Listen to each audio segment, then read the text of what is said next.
আসসালামু আলাইকুম। এখন রাত বাজে 12টা।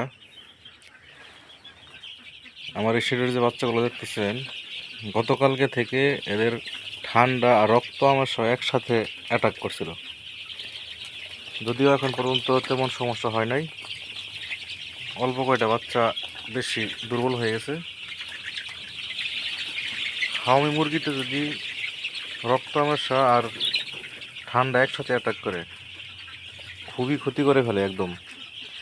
সকাল থেকে পর্যন্ত 2টা বাচ্চা মারা গেছে, বাচ্চাগুলো দুর্বল হয়ে গেছে। এখন পর্যন্ত বাচ্চার রক্ত আমাশা অনেকটাই নিয়ন্ত্রণে এসে পড়ছে, কিন্তু শরীরের যে দুর্বলতা এটা এখনো কাটাই ওঠে নাই। আজকে রাতটা একটু এদের জন্য খুবই রিস্কি হয়ে যাবে, কারণ যেগুলো একসাথে বসে থাকবে, যেহেতু একটু শীতের মধ্যে বসে থাকলে দেখবেন নিচে যেগুলো পড়বে সেগুলো সকালবেলা উঠে আর জীবিত থাকবে না, এদের অবস্থা খুবই খারাপ। তবে আশাবাদী, গত রাতের চেয়ে আজকে রাতে অনেকটাই মোটামুটি সুস্থ মনে হচ্ছে মেডিসিন ইউজ করার পরে। সকলে দোয়া করবেন যেন খুব দ্রুত সুস্থ হয়ে ওঠে পাখিগুলো। সকলকে ধন্যবাদ। আসসালামু আলাইকুম।